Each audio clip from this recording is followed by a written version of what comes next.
Selamat sore, Tuhan memberkati.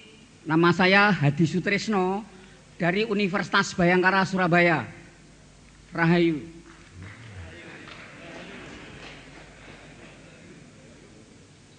Ketika Bung Karno dimakamkan, saya SMA kelas 3. Dengan mata kepala sendiri saya melihat peti jenazah Bung Karno diturunkan.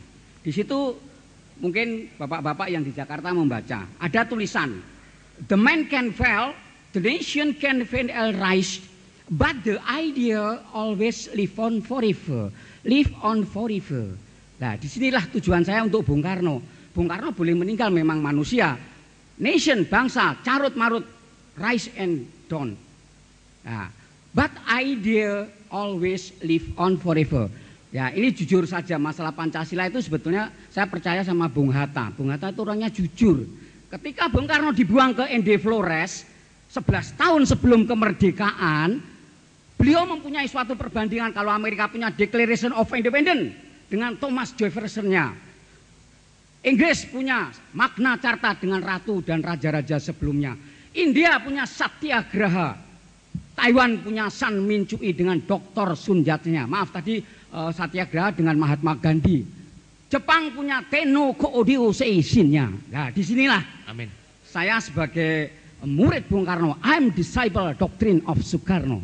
Saya menginginkan nanti nama saya ditambahi Marhendra Hadi Sutrisno. Karena kongres pertama saya baru umur 9 tahun. Sekarang saya umur 59 tahun. Untuk adik-adik yang tadi masih muda, the children of today are the leader of tomorrow. Yang masih muda-muda. Disinilah Bapak, ketika memoirnya Bung Hatta yang kemarin sempat disinggung oleh Bapak Mahfud, bahwa disinilah anak-anak itu dilupakan. Tadi Mas Bambang tadi mengatakan seolah-olah dilupakan. Nah ini Pancasila itu SDM, suri toladan dari manusianya. Sulit apa yang bisa dipetik oleh Soeharto dan dipetik oleh Soekarno. Mohon Bapak tiga-tiganya ini bisa menjawab. Tadi Bapak Effendi Yusuf mengatakan demokrasi terpimpin, baik ekonomi terpimpin ternyata diambil 30% oleh Mahathir Muhammad, Lee Kuan Yew, Fujimori terakhir, Pak Chung Hee terakhir, Fidel Castro. Itulah contoh dari Soekarno. Dan Bung Hatta dengan kejujurannya, itu saudara Soekarno. What is your opinion? This is my question for you. Thank you. Arigato. Silakan yang belakang muda, baju kotak-kotak tadi. Ya, yang tadi garis-garis Pak, saya kotak-kotak. Terima kasih Pak, waktu yang diberikan pada saya. Saya hanya bertanya satu saja. Saya awam, nama saya Harum dari Atmajaya, Yogyakarta. Harun. Saya hanya bertanya satu saja karena saya awam. Yang tadi dikatakan Pak Effendi Yusuf, yang seolah-olah perubahan amandemen Undang-Undang Dasar mengenai pasal 1 ayat yang 1 tadi, seolah-olah yang benar adalah yang amandemen. Pertanyaan saya, apakah kalau saya pikir demokrasi akan menghasilkan keadilan sosial yang nantinya dirasakan oleh seluruh rakyat. Lalu apakah sudah diteliti atau sudah diperkirakan bahwa perubahan itu membawa hasil yang sampai ke sana? Kalau kita bandingkan dengan yang dulu, yang pertama, yang belum diamandemen, itu bagaimana hasilnya? Dan sekarang sudah di amandemen, hasilnya bagaimana? Kira-kira bagus yang mana Pak? Artinya untuk kesejahteraan rakyat ini. Terima kasih Pak. Assalamualaikum warahmatullahi wabarakatuh. Saya Ahmad Baskara dari Presidium Persatuan Alumni Gemeni. Ada dua hal yang ingin saya sampaikan. Pertama, ini karena 1 menit jadi agak cepat nih moderator nih. Pertama, sejak kemarin saya mengikuti seminar ini, semua pembicara menyampaikan pokok-pokok pikirannya. Ada satu hal yang saya anggap menjadi fatalistik ketika hampir semua pembicara menjadi ahistoris. Kemarin Pak Mahfud mengatakan bicara tafsir Pancasila, dia tidak menyebut ini buah pemikiran siapa, pemikiran Yamin, pemikiran Soekarno dan sebagainya. Lalu kemudian politisi dari P3 tadi Pak Lukman Hakim mengatakan Pancasila sebagai ideologi dalam perspektif agamis. Hari ini dipertegas oleh Pak Slamet Effendi Yusuf bahwa tafsir Pancasila itu adalah pada konstitusi. Ini saya khawatir persoalan menjadi agak bias dan ahistoris. Kenapa saya katakan demikian? Kalau kita mau bicara tafsir atas sebuah ideologi, katakan kita mau nafsir Al-Quran, tentu kita harus baca Al-Quran. Kita mau tafsir Injil, maka kita harus baca Injil. Persoalannya, mau menafsir Pancasila, kita harus baca apa? Nah, saya ingin ingatkan kepada forum yang terhormat dari Universitas Gadjah Mada ini, bahwa pada tanggal 19 September 1951, Profesor Dr. Andes Notonegoro dalam pidato pengukuhan pidato pengukuhan Dr. Honoris Causa Bung Karno sebagai doktor ilmu hukum, dalam penegasannya dia katakan bahwa pertimbangan UGM memberikan gelar Dr. Honoris Causa di bidang hukum salah satunya adalah karena Bung Karno adalah pencipta Pancasila. Cukup saya kira. Meskipun dikatakan oleh Bung Karno dia tidak mau dikatakan sebagai pencipta Pancasila, tetapi dia sebagai penggali Pancasila. Nah, mohon forum ini meluruskan hal-hal yang yang berdimensi historis supaya tidak makin distorsi kita menghasilkan Pancasila. Yang terakhir, Pak. Cukup. Yang terakhir ini penting kepada Selamat Effendi Yusuf. Saya ingin forum yang mulia ini tidak menguap di forum ini saja, karena sebentar lagi 1 Oktober 560 orang anggota DPR RI akan dilantik. Persoalannya, kalau kita sepakat mau tetap menjadikan Pancasila sebagai staf fundamental normnya bangsa ini, maka 560 orang anggota DPR yang terhormat akan dilantik pada 1 Oktober yang akan datang harus mengerti, merujuk kemana ketika mereka membentuk undang-undang nanti. Oleh karena itu saya usulkan, karena Pak Selamat Effendi Yusuf sedang menjabat, saya kira DPR periode inilah yang bisa membuat forum semacam workshop, lokakarya atau seminar atau apapun namanya, yang memberikan pemahaman ideologi yang utuh kepada 560 orang anggota DPR yang akan dilantik, dan termasuk saya yang akan dilantik. Terima kasih. Terima kasih Bapak Moderator. Saya Ahmad Samawi dari Universitas Negeri Malang. Satu hal saja, saya ingin bertanya, bagaimana cara meneguhkan, mereaktualisasikan, dan merevitalisasikan kedaulatan rakyat itu melalui pendidikan. Sejak pembicaraan kemarin, satu pun tidak ada yang menyinggung tentang pendidikan. Sementara itu, di dalam kurikulum pendidikan nasional, mulai dari TK sampai dengan perguruan tinggi, itu Pancasila tidak menjadi bagian dari kurikulum nasional. Terima kasih. Terima kasih atas waktu yang diberikan pada saya. Pertanyaan saya tujukan kepada Pak Bambang. Tadi disebutkan pelaksanaan Pancasila di dalam pembentukan kabupaten-kabupaten. Itu apa yang digunakan untuk memasukkan itu dasar etnis. Ini kan jelas sebenarnya tidak melaksanakan Pancasila di dalam pembentukan daerah-daerah kabupaten itu. Lalu bagaimana pemecahan Bapak? Apakah ada pemecahannya apa tidak? Supaya mereka itu tidak membentuk kabupaten-kabupaten itu berdasarkan etnis. Sebab ini nanti saya kira amat berguna kalau kita bisa merumuskan. Tentang agama juga nanti ada gunanya juga. Itu saya kira. Terima kasih. Selamat sore semuanya. Saya memperkenalkan diri. Saya ulang. Saya perkenalkan diri saya. Saya Harjono.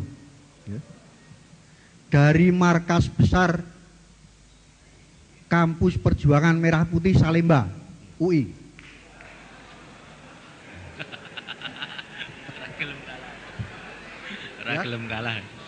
Sudah kami lepas, Pak, Kampus Perjuangan Orde Baru, Pak.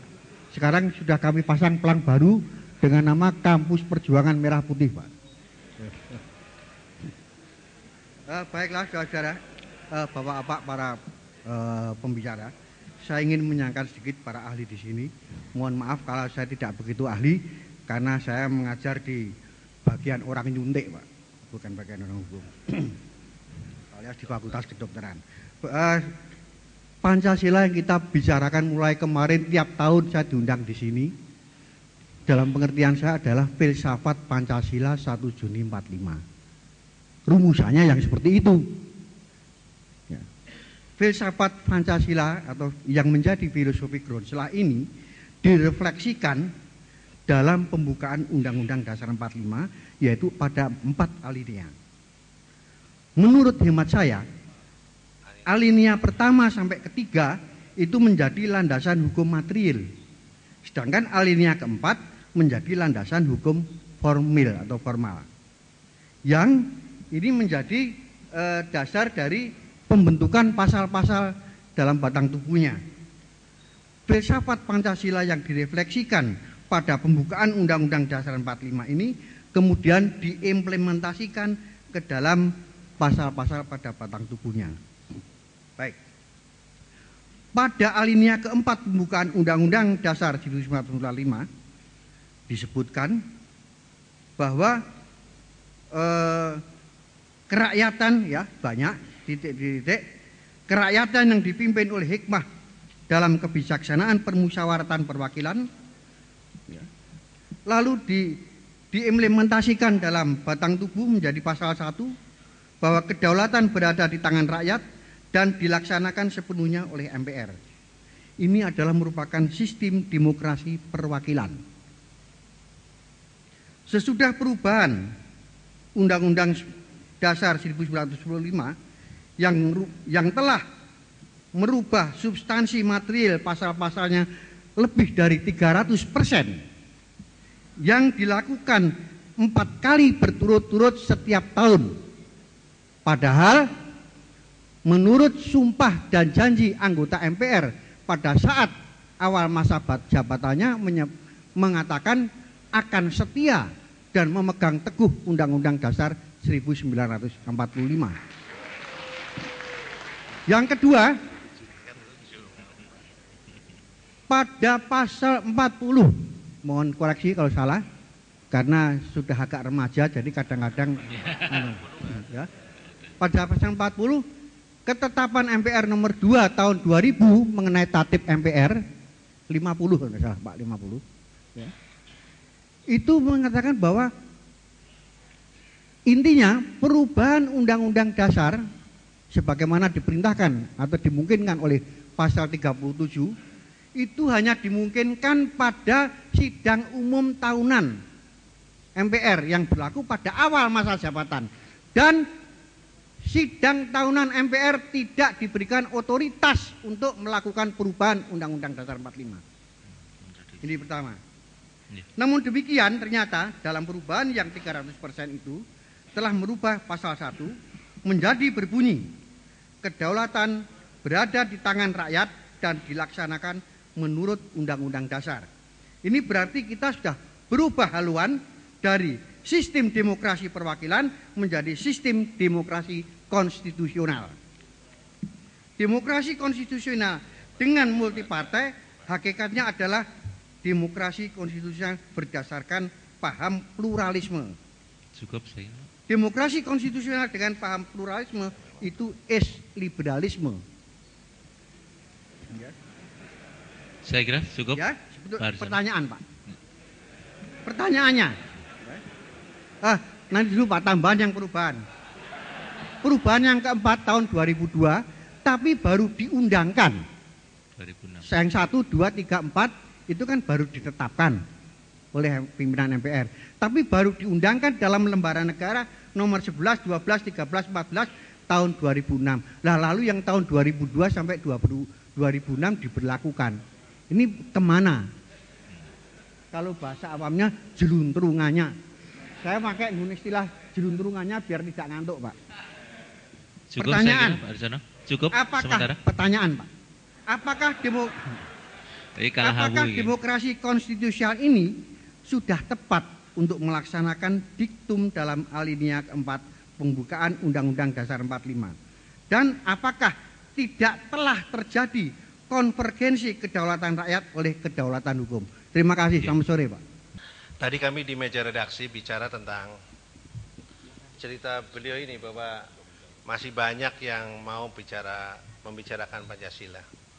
Tapi kalau kami lihat usia kita ini, sebagian besar ini generasi, ya persis. Jadi sekolah rakyat lah kalau belum generasi SD. Memang ada beberapa. Saya kira ini sebuah keprihatinan juga. Jangan-jangan kita ini lagi ngomong sesama generasi kita lah yang memang. Tapi bagaimana generasi berikutnya itu saya kira yang harus kita pikirkan. Saudara Marhenda ya. Marhenda Hadi Sutrisno mengatakan apakah kita ini tidak mengacu kepada apa-apa yang dikatakan oleh pencipta Pancasila itu sendiri. Beliau sekatanya murid Bung Karno, pasti menganggap ya Bung Karno itulah pencipta Pancasila. Dan saya setuju bahwa Bung Karno lah yang mengusulkan pertama istilah dasar negara Pancasila dengan rumusan yang berbeda dengan yang ada di Undang-Undang Dasar. Tapi pada rapat-rapat berikutnya, sebagaimana diceritakan oleh Pak Mahfud kemarin, ada rapat di mana Bung Karno kemudian membentuk panitia 9 yang di luar prosedur, dan itu diakui oleh Bung Karno sendiri. Itulah yang kemudian merumuskan Piagam Jakarta, dan Piagam Jakarta itu dengan mencoret 7 kata yang kemudian menjadi pembukaan Undang-Undang Dasar. Jadi apakah Bung Karno misalnya pada waktu itu ketika bersama-sama panitia yang lain, 8 orang panitia yang lain di samping Bung Karno, apakah Bung Karno pada waktu itu kira-kira andai kata kita sekarang mengakui apa tidak bahwa ada sharing dari yang lain? Sebab kalau tidak ada, pasti Bung Karno akan memberitakan susunan yang beliau ucapkan. Tapi susunan yang tidak diucapkan oleh beliau itu justru yang diterima, karena itulah maka pembukaan Undang-Undang Dasar yang kemudian memuat Pancasila disebut sebagai kesepakatan bangsa, konsensus. Ada juga menyebut perjanjian luhur dari semua wakil-wakil bangsa yang ada di dalam panitia 9. Jadi oleh karena itu kami juga selalu mengingat Bung Karno. Buku-bukunya Bung Karno ada di perpustakaan saya semuanya.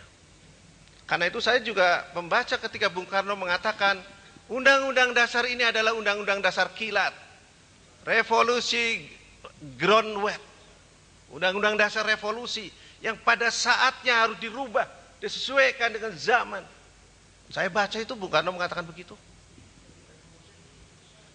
Revolusi ground wet itu yang dikatakan oleh Bung Karno. Jadi ada kata Bung Karno masih hidup pun saya kira juga tidak masgul amat lah kalau Undang-Undang Dasar disempurnakan, karena beliau sendiri yang pada waktu itu mengatakan. Jadi kami tetap mengingat tokoh-tokoh bangsa dan sangat kami hormati Bung Karno, Bung Hatta, itu adalah tidak boleh dilupakan oleh bangsa ini. Kemudian Saudara Harun, saudara mengatakan bahwa kami seolah-olah mau mengatakan amandemen yang benar. Tidak. Kami mengatakan pada zamannya Undang-Undang Dasar sebelum perubahan itulah yang benar, karena itulah pilihan kita. Tapi ketika terjadi perubahan pasti akan memiliki implikasi-implikasi, termasuk pada susunan bernegara, mekanisme bernegara, sistem politiknya akan berubah. Itulah pilihan kita sekarang. Itulah pilihan kita sekarang. Dan itu akan diuji oleh sejarah mana yang terbaik. Tapi kalau saya diminta menilai, baik mana antara sebelum perubahan dan sesudah perubahan? Bagaimana cara ukurannya? Apakah misalnya pertanyaan begini, adakah sebelum perubahan pemberontakan atau tidak? Sekarang kita bertanya, sebelum perubahan Undang-Undang Dasar ada pemberontakan enggak? Ada. Perubahan G30S itu adalah di masa demokrasi terpimpin. Apakah betul sebelum perubahan itu negara itu makmur kejibar-kejibur? Apa betul tahun 60-an kita makan apa? 60-an kita makan bulgur. Atau kita bicara tentang demokrasi dan kebebasan. Apakah sebelum perubahan Undang-Undang Dasar kebebasan itu ada? Pak Hendro yang paling tahu itu zaman Orde Baru seperti apa. Sekarang seperti apa? Jadi marilah tidak usah membanding seperti itu. Kita dulu memilih itu dan banyak kejadian-kejadian menyertainya. Sekarang kita memilih ini. Biarkan proses berjalan. Pada suatu saat generasi muda mungkin juga akan mengatakan, rubah lagi dong itu. Itu no problem. Yang penting pembukaan Undang-Undang Dasar adalah harga mati dan tidak boleh dirubah. Itu saya kira. Itu. Jadi itu saya kira yang harus kita lakukan. Kemudian Saudara Ahmad Baskara, teman saya ini, ketua alumni GMNI, mengatakan bahwa kami ini ahistoris. Seolah-olah saya tidak ngerti yang dimaksud ahistoris. Tapi kalau yang dimaksud ahistoris adalah bahwa kami tidak pernah mengingat sejarah bangsa ini, membandingkan sejarah bangsa ini dengan bangsa-bangsa yang lain. Atau kita tidak pernah membaca karya-karya Founding Fathers ketika melakukan perubahan. Itu tidak benar. Ketika perubahan itu ada seorang tokoh GMNI di sana. Nanti sesudah sesi ini akan berbicara. Profesor Sudiarto. Itu mbahnya GMNI sebelum saudara Wardaya. Itu. Ya. Kita berdebat dengan berbagai teori. Berbagai teori tentang ketatanegaraan kita debatkan. Berbagai pendapat para founding fathers kita perdebatkan. Lalu kita cocokkan dengan perkembangan zaman dan tuntutan masyarakat hari ini. Karena yang hendak kita bikin adalah the living constitution. Konstitusi yang hidup. Bukan konstitusi yang mengabdi dan karena kita rindu pada masa lampau. Jadi hormat kita sangat tinggi kepada namanya founding fathers. Selalu kita sebut, selalu kita jadikan acuan. Kemudian saudara Ahmad Ali, Anda masih saudara Wardaya, Anda meminta agar ada penataran sebelum ada pelantikan. Ya, saya kira kita akan lakukan itu. Semacam bukan penataran saya kira ya, pemahaman kembali tentang Pancasila kepada anggota-anggota DPR yang baru. Di sini masih ada anggota DPR yang akan dilantik nanti. Pak, enggak juga. Kebanyakan anggota DPR yang datang ke sini nggak dilantik lagi karena nggak ikut gitu. Apa karena sudah mau nggak dilantik lalu ingat Pancasila ya?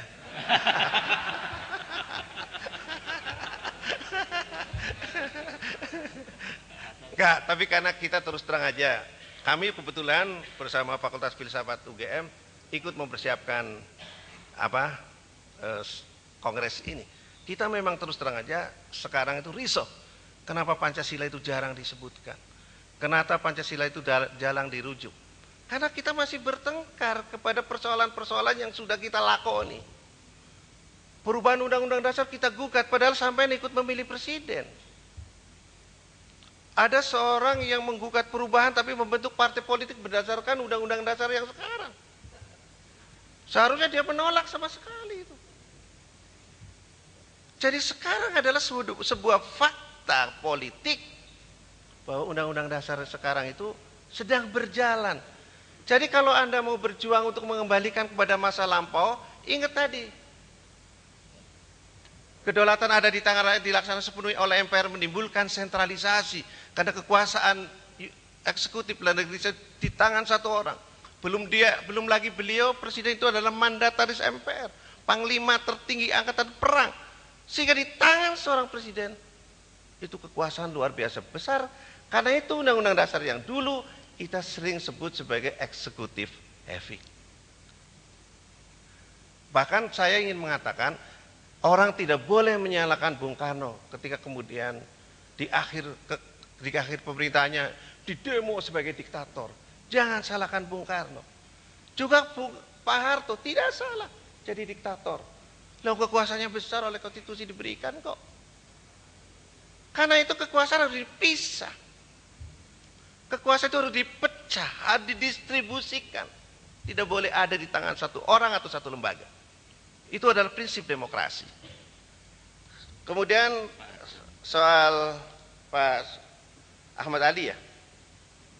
Saya kira memang betul pendidikan itu harus kita rubah.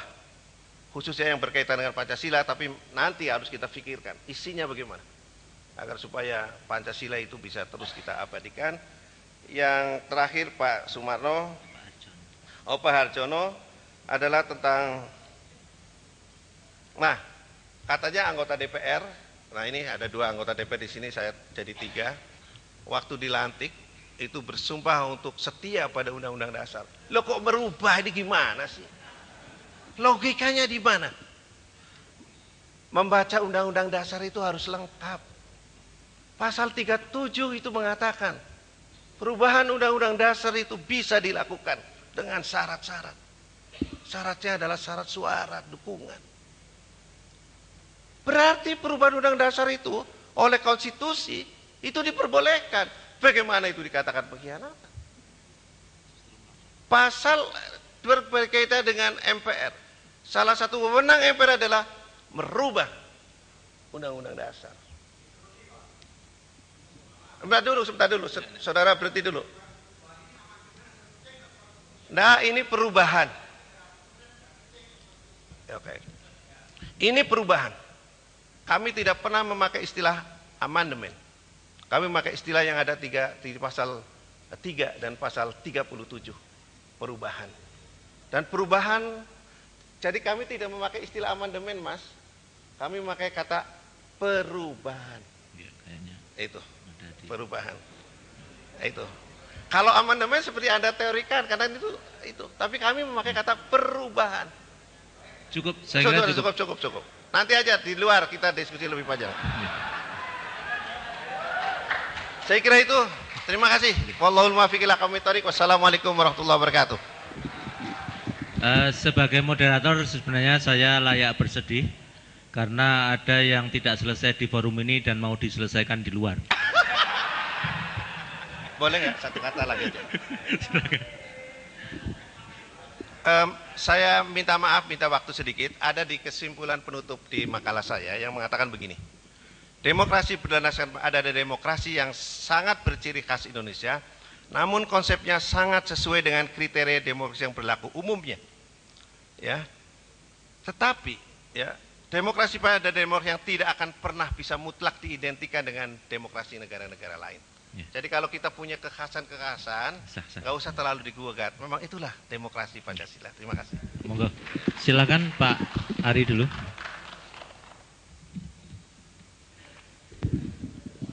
Nanti kalau keluar jangan ngajak-ngajak, Pak.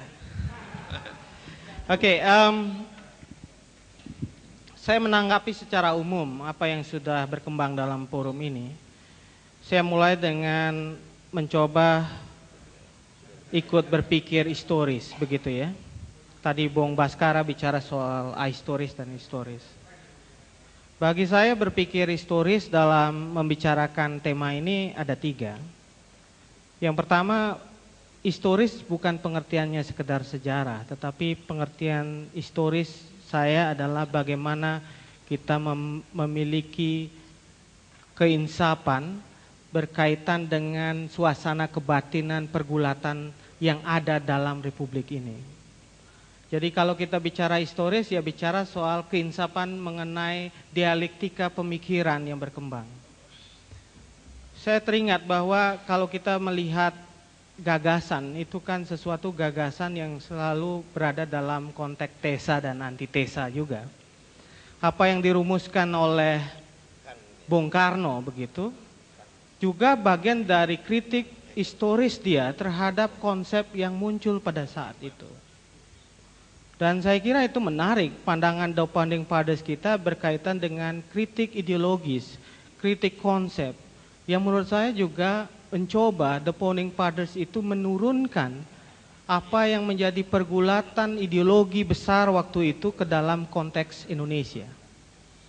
Jadi saya mencoba memahami apa yang berkembang dalam debat-debat konstituante, debat-debat BUPPKI dan PPKI. Itu adalah debat yang mencoba keluar dari perangkap ahistoris tadi. Karena mereka berbicara tentang apakah apa saja pilihan yang tepat untuk konteks Indonesia. Bagi saya itu cara berpikir historis. Yang kedua, saya melihat cara berpikir historis juga pada kemauan untuk mengembangkan sistem sendiri. Yang mungkin saja sistem sendiri itu mendapatkan inspirasi dari gagasan-gagasan besar yang sudah ada. Jadi inspirasi yang berkembang dan kemudian digunakan untuk membangun sistem sendiri. Dan saya melihat kegeliatan dari yang dibangun The Founding Fathers adalah kemampuan untuk merumuskan sistem sendiri itu. Bagi saya ini menarik, pilihan untuk membangun sistem sendiri. Dan membangun sistem sendiri bukan sesuatu yang kita serahkan pada orang lain, tetapi merupakan hasil pergumulan historis kita sendiri. Setiap generasi akan membawa pergumulan historis itu. Bagi saya apa yang akan dihadapi hari ini oleh generasi kita dan juga generasi Mas Slamet tadi adalah generasi untuk menemukan sistem yang cocok, yang tepat untuk konsep atau yang diimplementasikan dalam konteks Indonesia. Ini satu prinsip penting dari historisitas.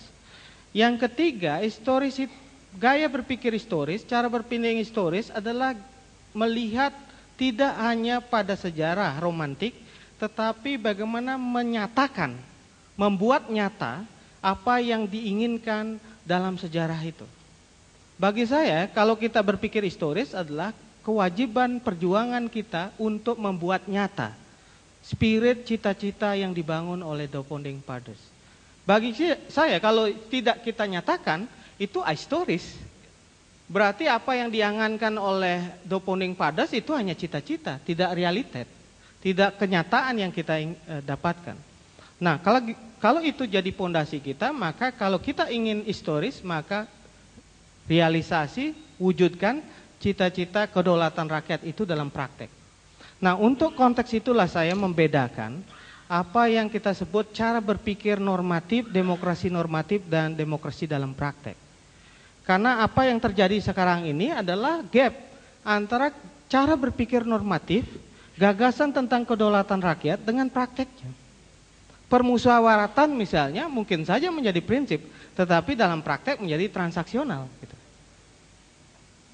Dalam prinsip mungkin kita mengenal prinsip perwakilan, tetapi yang terjadi dalam praktek perwalian, bukan perwakilan. Seharusnya perwakilan itu secara mendasar berbeda dengan perwalian. Perwakilan adalah upaya untuk betul-betul menjadi wakil, di mana wakil kemudian melakukan pertanggungjawaban terhadap apa yang disampaikan, apa yang diaspirasikan itu kepada yang mewakili atau yang memberi mandat untuk mewakili itu.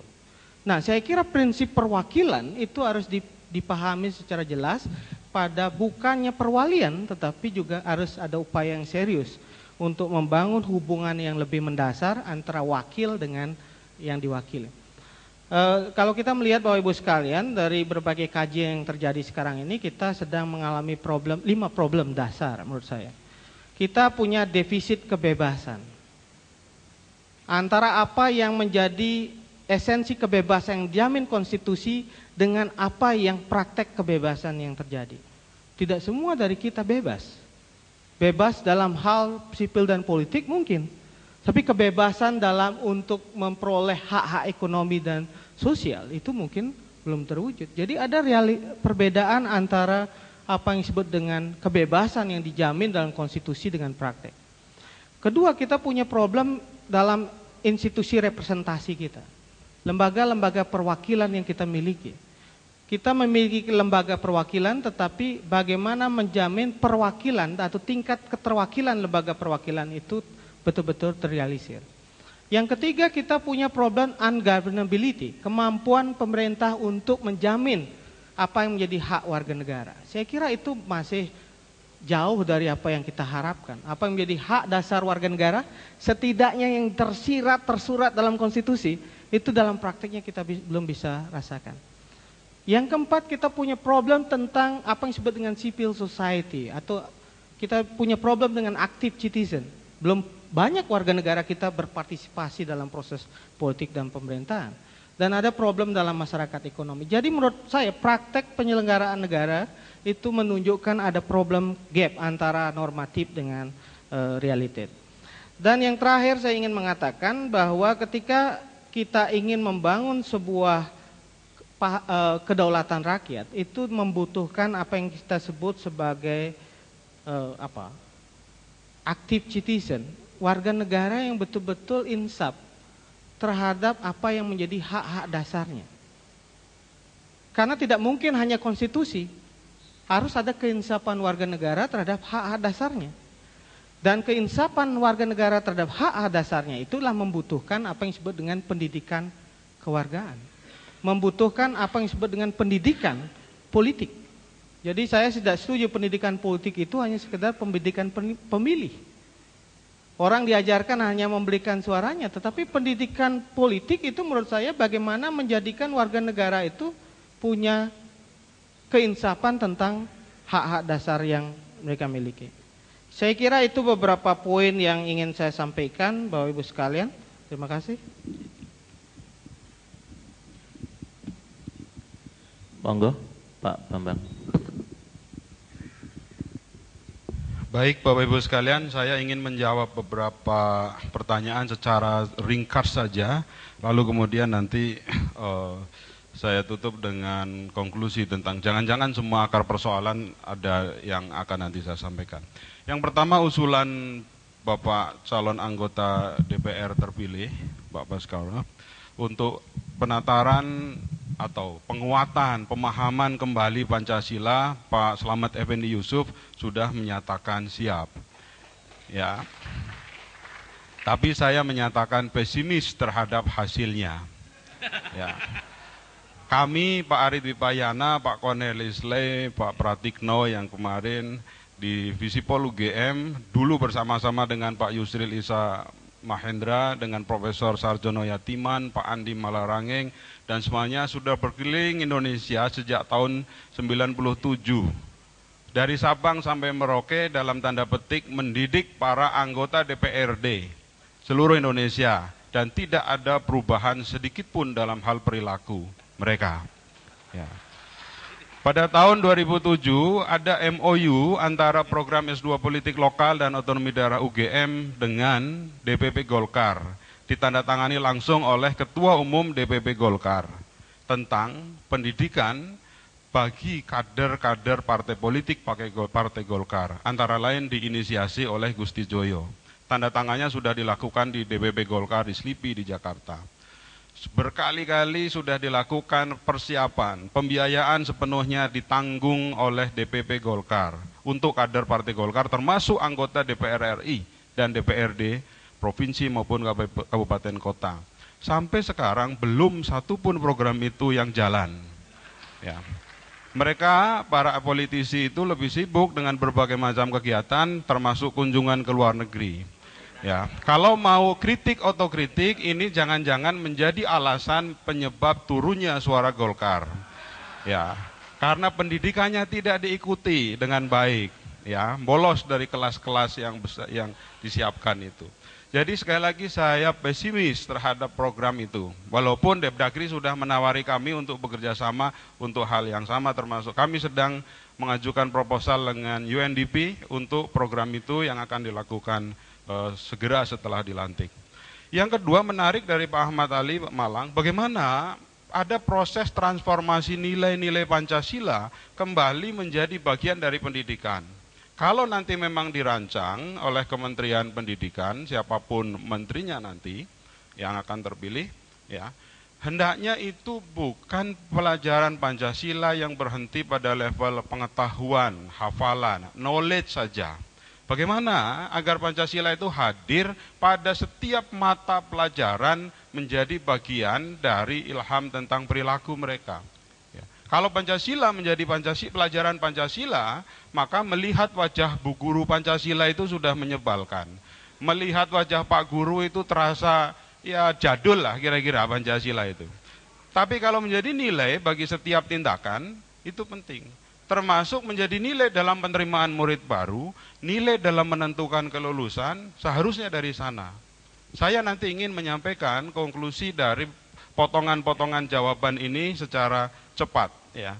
Nah, yang menarik dari Profesor P.J. Suwarno, bagaimana supaya pemekaran daerah itu bisa dihindari berbasis etnisitas, sebagaimana selama ini sering terjadi. Yang pertama memang harus ada grand design ya, dari Depdagri tentang penataan daerah. Depdagri harus bekerja keras berapa tuh sebenarnya jumlah ideal provinsi di Indonesia. Ya, mereka sudah bekerja dengan membentuk 8 Pokja, untuk sementara kemarin angkanya kurang lebih provinsi, sampai dengan 2025 itu wajar kalau Indonesia bisa mempunyai 44 provinsi. Wah, tapi kok 44 ya? Ini selentingan lagi. 44 itu tidak mengandung angka 9. Kok diganti saja 39 provinsi, usulnya begitu. Ya, angka 9 tiba-tiba menjadi sangat magnetik ya, daya magic yang sangat kuat. Lalu diusulkan katanya 39 provinsi aja katanya. Berapa jumlah kabupaten kota yang ideal di seluruh Indonesia? Apa syarat pemekaran? Kalau mau menghindari basis etnisitas, Bapak Ibu sekalian, perketat syarat pemekaran. Pemekaran itu sekarang diatur dengan PP 78 ya, tahun 2008 yang syaratnya sangat administratif.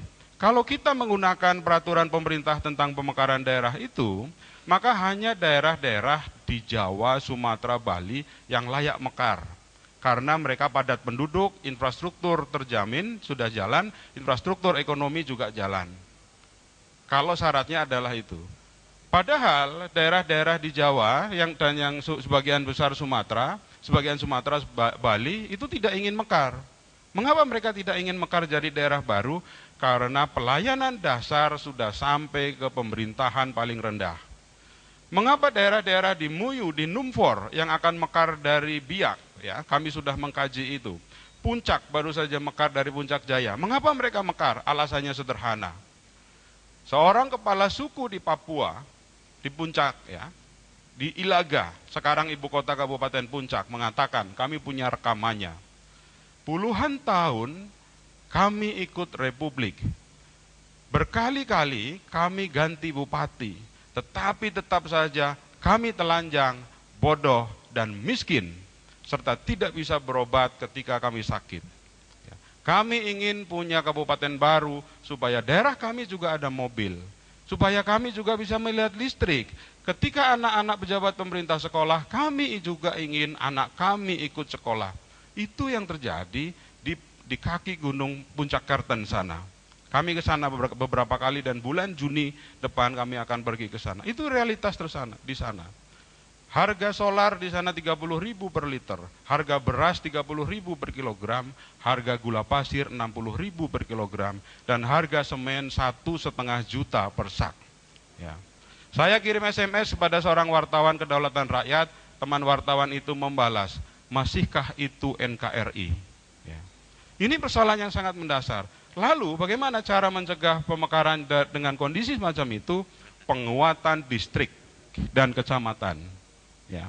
Ini yang ingin saya sampaikan. Dari Pak Arjono sudah dijawab. Saya ingin secara cepat saja membaca ini, mohon izin moderator ya. Karena jangan-jangan ini akar dari persoalan kita.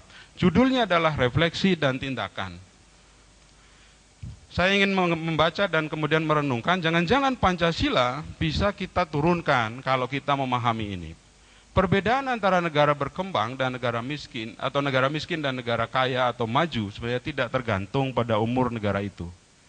Contohnya negara India dan Mesir, yang umurnya lebih dari 2000 tahun, tetapi mereka tetap terbelakang dan miskin. Sebaliknya, Singapura, Kanada, Australia, dan New Zealand, negara yang umurnya kurang dari 150 tahun dalam membangun, saat ini mereka adalah bagian dari negara maju di dunia, dan penduduknya tidak lagi miskin. Ketersediaan sumber daya alam dari satu negara juga tidak menjamin negara itu menjadi kaya atau miskin. Saya ingin bertanya kepada teman-teman Papua di sana, pernahkah melihat keindahan daerah ini? Ini saya ambil dari Kabupaten Raja Ampat, pemekaran dari Kabupaten Sorong di Papua Barat. Jepang mempunyai area yang sangat terbatas, daratannya 80%, berupa pegunungan dan tidak cukup untuk meningkatkan pertanian.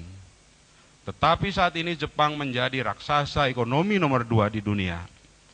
Kita bisa tanya ke Profesor Dr. Sredi Swasono, Jepang laksana satu negara industri terapung yang sangat besar, mengimpor bahan baku dari semua negara di dunia dan mengekspor barang jadinya. Kita menjadi konsumen terbesar Jepang. Sepeda motor, mobil yang Bapak Ibu pakai, komputer, peralatan elektronik yang dipakai di sini, produksi Jepang. Sekali lagi kita menjadi konsumen terbesar Jepang. Swiss tidak mempunyai perkebunan coklat, tetapi terkenal sebagai negara pembuat coklat terbaik di dunia. Negara Swiss sangat kecil, hanya 11% daratannya yang bisa ditanami. Swiss juga mengolah susu dengan kualitas terbaik. Ini bukan iklan kalau saya katakan bahwa Nestle adalah salah satu perusahaan makanan terbesar di dunia. Ibu-ibu menjadi konsumen terbesar Nestle, dan bapak-bapak menjadi konsumen terbesar ibu-ibu.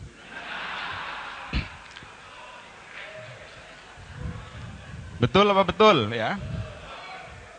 Swiss juga tidak mempunyai cukup reputasi dalam keamanan, integritas, dan ketertiban. Tetapi saat ini, bank-bank di Swiss menjadi bank yang paling aman dan paling disukai untuk berinvestasi.